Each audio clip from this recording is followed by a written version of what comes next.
May 2025. After 35 years, Erik and Lyle Menendez are finally granted parole hearings, newly eligible under a resentencing order that once seemed impossible. Headlines suggest redemption, but the hearings end with a 3-year denial, despite decades of rehabilitation and mounting public support. What convinced the parole board that the Menendez brothers remain a risk, and why did justice take this turn after everything changed? To answer that, we start with the court's pivotal decision.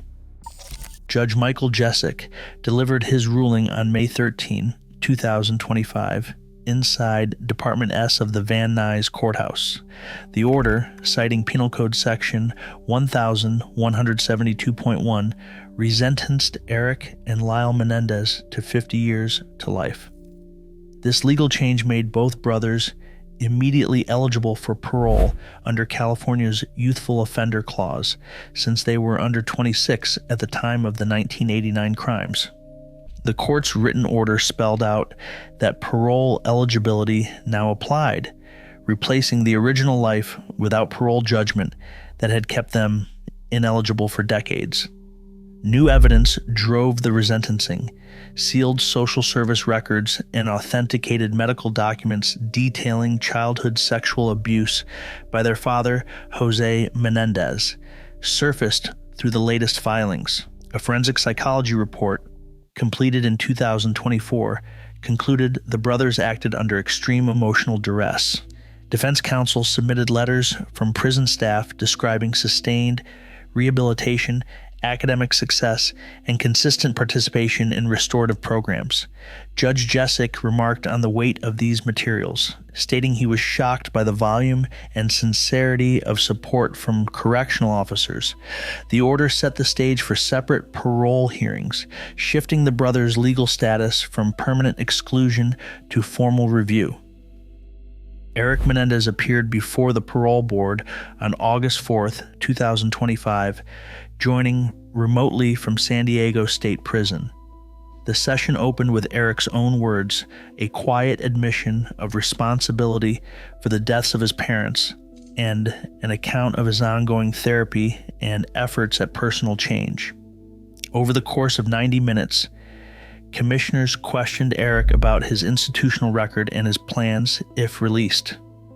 He described a clear goal, pursuing a certified horticulture job through the prison's agricultural program, a path he said gave him purpose and stability. The board pressed for specifics about his remorse. Erik spoke about the impact of his actions, not only on his family but on himself, describing years of reflection and counseling. His sister, Diane Hernandez, joined the hearing to testify. She pointed to Erik's A+ academic record and described his positive influence within the prison community. The board took note of these details, logging both the achievements and the family's support as part of their review. Lyle Menendez's parole hearing on August 6, 2025, unfolded with a different tone from his brother's session 2 days earlier. Lyle addressed the board with a brief statement, focusing on the process of rehabilitation rather than personal emotion. When pressed about changes since his last denial in 2022, he pointed to his completion of the violence prevention program in 2023 and described his ongoing role as a peer mediator, helping resolve conflicts among inmates.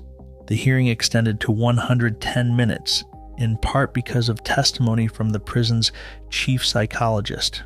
The psychologist detailed Lyle's participation in cognitive behavioral therapy and described a marked improvement in impulse control and group leadership. Lyle presented certificates from completed programs, emphasizing his commitment to change. His sister's letter, submitted in support, highlighted his academic record and his efforts to support fellow inmates. The board reviewed these materials, weighing them against the official risk assessment and past disciplinary history as they prepared to render their decision. The parole board's written decisions for both Erik and Lyle Menendez relied heavily on standardized risk assessment tools. At the center of the findings were two scores, 12 for Erik and 14 for Lyle, on the Level of Service Inventory Revised, known as the LSIRC. This tool, used statewide, measures the probability of reoffending based on factors such as criminal history, institutional behavior, education, and psychological evaluations. According to the board's internal matrix, any score from 10 to 17 falls into the moderate risk tier. That classification triggers a mandatory 3-year denial under California parole guidelines, regardless of other positive factors. The board also referenced the California Public Safety Assessment, known as the CPSA, to corroborate the LSIRC results. The CPSA assigned Erik a 12% probability of reoffending within 3 years, and Lyle a 15% probability. These numbers are below the threshold for high risk, which is set at 20%, but they are well above the 5% cutoff for low risk. In practical terms, both brothers landed in a middle ground, too high for early release and too low for maximum deferral. Commissioner Maria Soto, who chaired both hearings, explained in the board's memo that the moderate risk designation was not a judgment on the brothers' remorse or rehabilitation alone.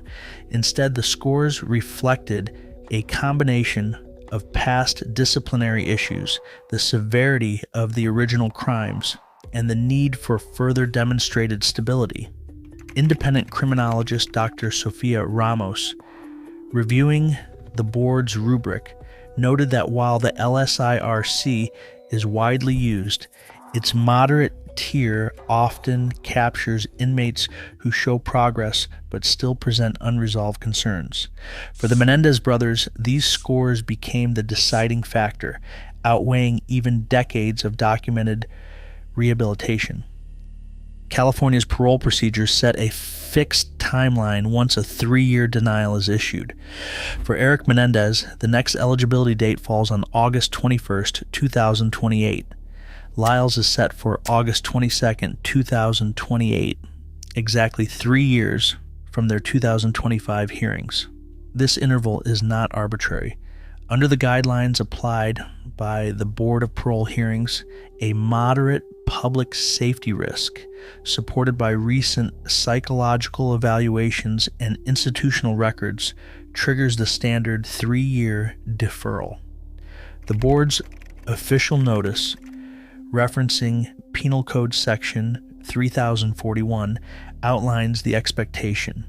During this period, both the California Department of Corrections and Rehabilitation and the board's Institutional Review Committee will monitor each brother's conduct and rehabilitation progress.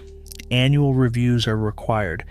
Each year, a committee within the California Department of Corrections and Rehabilitation compiles a progress report, including updated program completions, disciplinary records, and, if warranted, revised risk assessments. These reports are filed in the brothers' central files and reviewed by the board ahead of the next hearing. If new evidence or a major change in circumstances arises, such as medical clearance for a new treatment program or a significant shift in psychological evaluation, either brother can submit a petition for early reconsideration. Such petitions are rare and must meet a high threshold of new, compelling information. Prosecutor Nathan Hochman has stated that the 3-year interval reflects both the seriousness of the original crimes and the board's obligation to public safety. He points to the PD 2024 framework, which codifies these intervals for moderate risk cases across California. The next full parole hearing cannot be scheduled before August 2028 unless an early review petition is granted. 60 days prior to the hearing, the board will set the date and open a 30-day public comment period, allowing new statements from victims, advocates, and the public. Until then, the brothers' progress will be tracked year by year, with the board's final decision in 2028 hinging on the updated record. The release of the 2024 HBO series, The Menendez Files, brought a new wave of public attention to the case, just months before the brothers' parole hearings. For the parole board, the impact of this renewed media focus was impossible to ignore. Board decision packets from August 2025 include a dedicated section citing the documentary by name, noting its role in shaping recent victim impact statements and advocacy group submissions.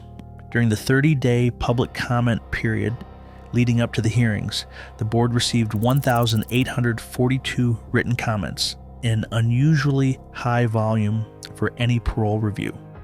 Internal analysis showed that 38% of these comments referenced the HBO series directly, often echoing its language about new abuse evidence or calling for continued incarceration. Victim impact statements submitted by both the Menendez family and the Family Victims Advocacy Group quoted lines from the documentary, framing the parole question as a test of justice and public memory. Commissioner Maria Soto addressed the influence of public sentiment at a press conference, stating that while objective risk assessments lead the process, the board remains aware of the broader cultural conversation. The official record makes clear that media coverage and the public response it generated formed part of the context, though not the final calculation of the board's decision. The California Department of Corrections and Rehabilitation maintains a detailed institutional record for both brothers, stretching back to their arrival in 1989. Academic progress is documented step by step. Each earned a GED in 1999, followed by college courses through the early 2000s. In 2019, both completed a Bachelor of Arts in Business Administration from the University of California, Riverside, graduating cum laude. Vocational assignments included years in industrial manufacturing and, more recently, the agricultural program where Erik supervised a horticulture unit. Program completion records show both brothers finished the violence prevention program in 2023 and attended ongoing cognitive behavioral therapy, logging 30 hours per week since 2018. Peer mediation and victim offender dialogue participation are also noted, with staff reports describing consistent engagement and positive influence among inmates. The discipline ledger lists one minor contraband citation in 2000 and a single altercation in 2008, resulting in short-term sanctions. No disciplinary actions are recorded after 2015. The board's memo highlights the discrepancy. While the 2008 incident was omitted from some risk summaries, greater weight was given to recent program completions and a clean record over the last decade. Today, the Menendez brothers remain behind bars, their next parole review set for 2028. California's system weighs rehabilitation against public safety, but unresolved doubts can outweigh decades of change. The line between justice and redemption is constantly redrawn, and its consequences continue to shape lives on both sides. Share your thoughts below.